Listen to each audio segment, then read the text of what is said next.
everyone, and welcome back to my channel. If this is your very first time visiting with me, welcome. If you are a return visitor, welcome back as well. I'm so happy to have you a part of this growing community and try to continue with the series, guys. Let's get right into chapter 1 in the beginning. Stay tuned for the audio. Chapter 1 in the beginning. Danielle's story began in the late 60s, the first child of 3 children to a young unwed mother. She believes that her parents loved her very much and, like all parents, had good intentions of providing her an atmosphere of safety and well-being. They had no reason to doubt that her life would be anything other than what every parent hopes and prays for their child. Looking back over her life's journey, Danielle believes that the enemy knew she was going to be something special. He knew that God had a plan and a purpose for her life, and that one day her life would be an instrument used by God. The enemy knew God had implanted something great in Danielle when conception took place between her parents. The very thought of Danielle having knowledge of who she was and to whom she belonged frightened the enemy. So the enemy counted on and was assured that from the beginning of her young life, that the traps he set in motion would destroy her before she really began to live and enjoy her life. Danielle doesn't know under what circumstances her mother ended up raising her alone and having an absentee father. Danielle grew up feeling not wanted and that he made a selfish decision to neglect his responsibilities as a father for his own life of selfish pleasures, not giving thought to how this would affect her life as a young girl. Even though he lived in the same town as Danielle when she was much younger, for whatever reason, she hardly ever saw him. So she quickly formed her opinion of him and dubbed him as a no-good father. The times she did see him, which wasn't often, were awkward and made her feel somewhat uneasy because he always approached her as if nothing was wrong or as if he had just seen her yesterday or last week. This irritated Danielle because she thought this man must really be crazy to think that he can just come and interrupt my life at any given time that suited him. There are many times that she can remember even being happy to see him like most kids are when they don't see that absent parent for a long while. To the best of her memory, she doesn't even remember her father saying that he loved or missed her. Looking back over her life, Danielle thinks it's really sad and unfortunate that her father missed out on her young life as well as her adult life. Danielle had become disconnected and numb on the inside whenever she saw him. Although she was a very mouthy kid and a self-proclaimed little Miss Know-It-All, Danielle still looked for birthday cards, Christmas presents, even phone calls that never came. Regardless of her dislike for her father for not being there, Danielle hoped one day for an active father in her life. When this didn't happen, it made her feel all the more incomplete. Caution, fear, anger, and unfulfilled expectation about her dad made Danielle believe that it was in her best interest not to open herself up emotionally towards him because it was safer that way. Eventually, her father moved to another city with his new family, and that was just fine with her. A spoken word of, "Hey, Dad misses you, loves you, or wishes he could spend more time with you," would have sufficed, but that never happened. What angers Danielle is that fathers don't realize nor understand the need and importance that daughters have for fathers being in their lives to help them grow and to protect them.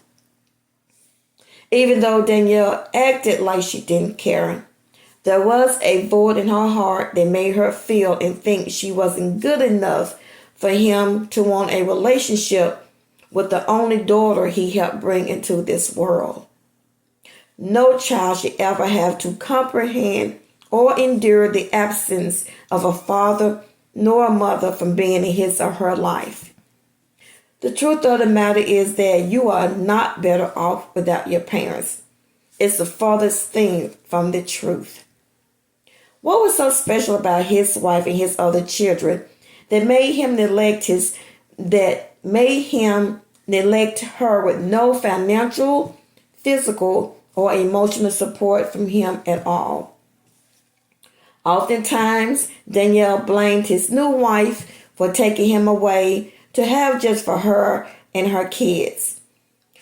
Always dressed in expensive suits and shoes when he did come into town, she assumed he had money.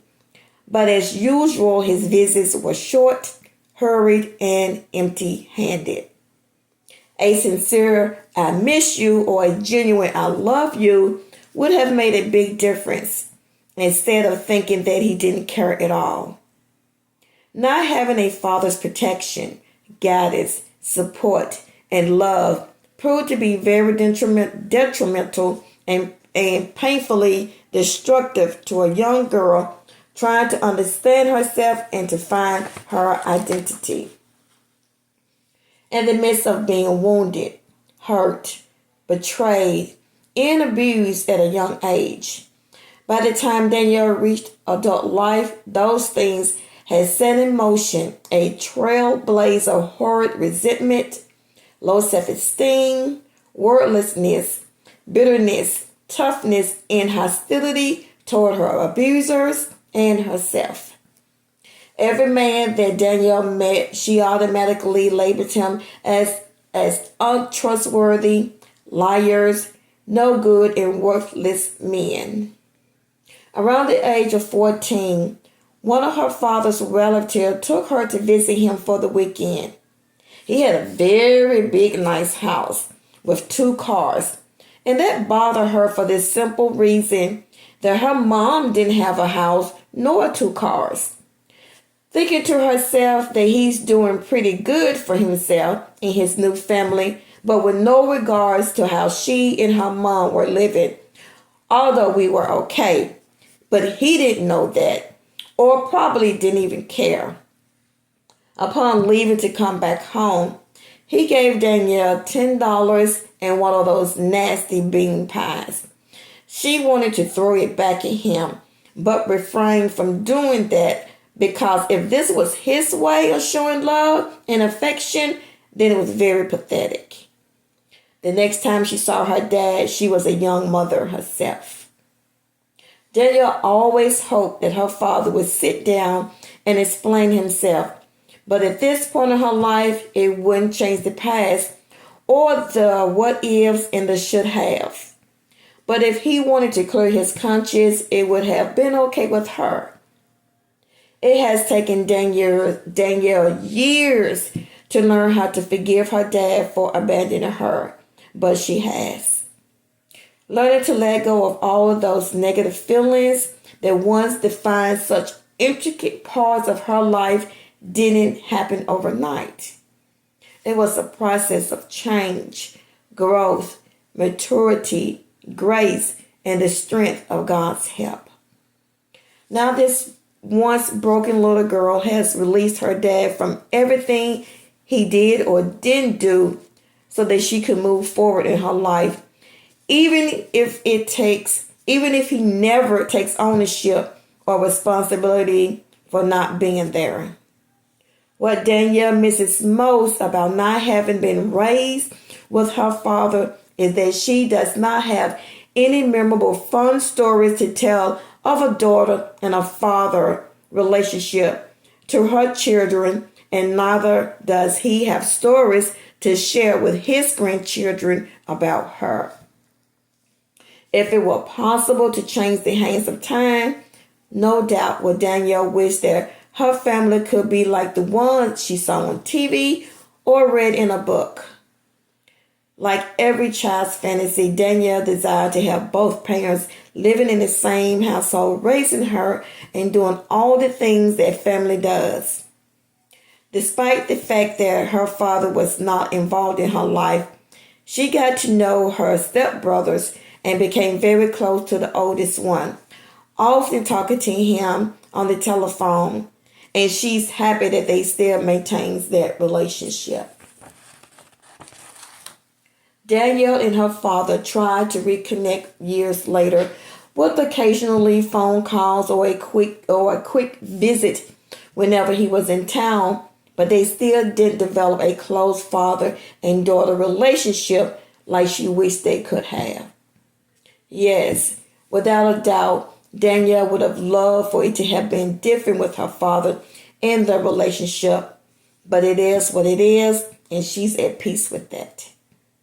So I like to offer you a scripture reference for chapter 1, which is Isaiah 30 and 31. Even the youth shall faint and be weary, and the young men shall utterly fall. But they that wait upon the Lord shall renew their strength. They shall mount up with wings as eagles. They shall run and not be weary, and they shall walk and not faint. Thank you everyone for tuning in to this series. I hope something I said or did resonate with you, encouraged, motivated you in some type of way. Please don't forget to like, comment, share, and subscribe. Hit the notification bell so that you'll be notified the next time we upload a video. Until then, remember always to protect your energy with love and light. This is Goddess of Color. See you in the next video. Thank you everyone for listening to chapter 1. I hope something was said today that resonated with you or help you on your journey. Please don't forget to like, comment, share, and subscribe.